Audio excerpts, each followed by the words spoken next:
And, it's not like he's just a voice from yesteryear. Adam Morrison is doing the Gonzaga radio broadcast. He's with this team every day, watches every game, studies the film. He's with them in practice. They don't feel pressure. They apply pressure. We have been telling you non-stop that Gonzaga is winning a championship, and this is a historically legendary basketball team.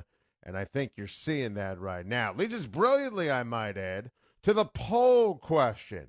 Will Gonzaga go undefeated? A, yes.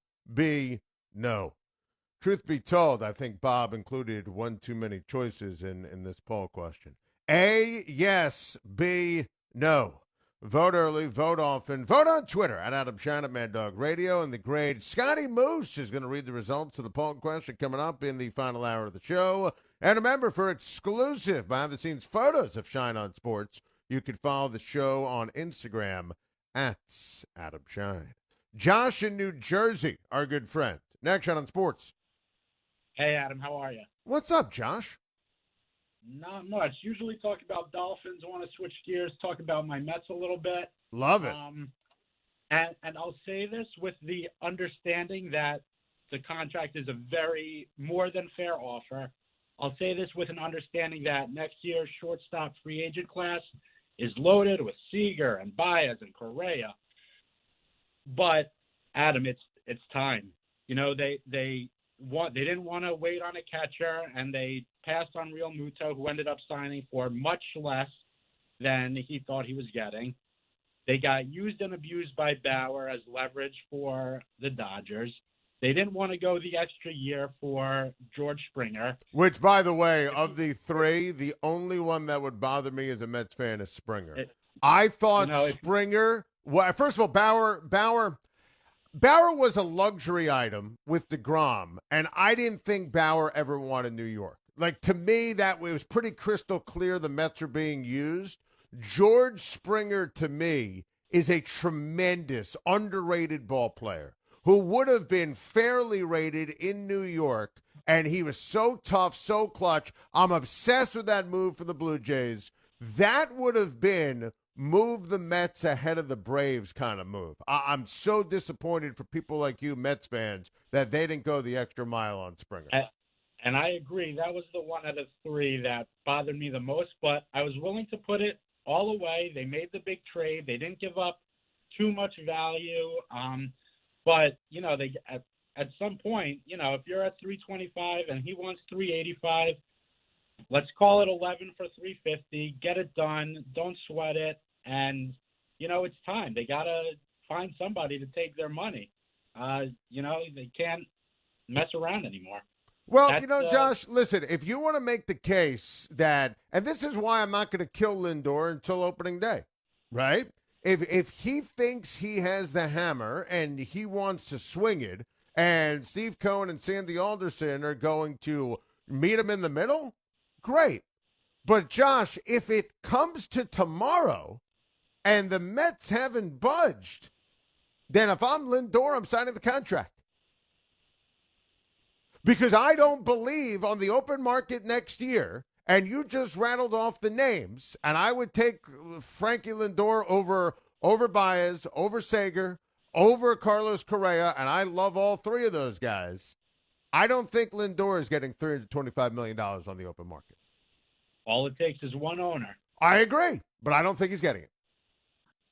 All right. Well, I hope they figure it out, lock it up, and they probably got 2 to 3 more years of the best pitcher in baseball in his prime. So hopefully they can, lock it in. And I think they have a really good team this year, and I think they'll be right there with the NL East. I love it, Josh. Excellent stuff. Appreciate it. Right now I have them as the number 2 team. Mets going to be a top 5 team in baseball this year, but I think they're right now second best in their own division. Donovan in San Diego, our good friend. Next, Schein on Sports.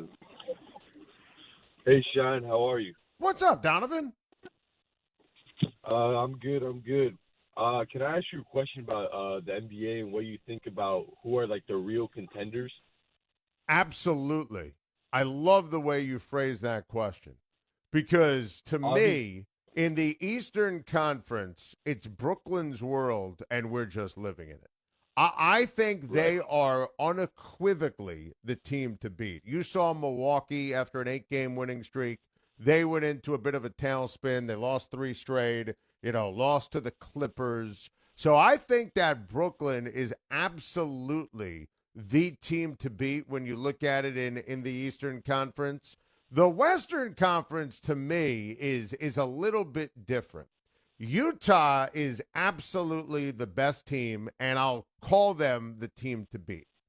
I think there are a lot of teams that can make some noise. Denver after the Gordon trade. I think Phoenix is an underrated Giants. I think Portland can make some noise. You see the Clippers lost to the Magic last night? I mean, I don't really take, even with their talent, I don't take the Clippers seriously. The Lakers, if they're healthy, can absolutely get back to the finals and win a championship. And I destroyed them for not making the Lowry trade. I vehemently disagreed with that. I thought what they did with Drummond was fantastic. Because, they have to have the ability to win these games now. And like they did over the weekend where they were able to beat, Cleveland, Orlando, beat some bad teams that are going nowhere. Andre Drummond will help that. And, the big man, the center position, that was an area of weakness even before AD and LeBron got hurt. And I love the fact Drummond's going to be in the starting lineup tonight going up against Milwaukee. And I can't wait to see him. Not that I'm expecting a win or expecting greatness in game 1, but it should be energizing for Laker Nation because then you can start daydreaming. I mean, Andre Drummond's a walking double-double. He's But he has to buy in. He has to buy in. I think he's buying in. My worry level for Andre Drummond, who could have signed anywhere. Oh no, he's buying in. By the way, what I like about Drummond, he can score 15 to 20 when LeBron and AD aren't there. And then to your point, he can be an 8 to 12 points a game guy and still be a 10 rebound a game guy when those guys come back. So I think that the Lakers getting Drummond, that was a fantastic move. Just a fantastic move. And I'm telling you something right now. I firmly believe that the Lakers, if healthy, will be in the conversation. But, it's a long ways to go in terms of getting those guys healthy. But just to go back to the original point, for the sake of saying it so it sticks on your ribs, the Utah Jazz deserve some credit here as the team to beat in the Western Conference. I know some people don't like their style or want to see it in the postseason before they believe it. The direct answer to your question, the Brooklyn Nets are the team to beat in the East, the Utah Jazz team to beat in the West. Oh, my goodness. Jamar Chase just sets the world on fire.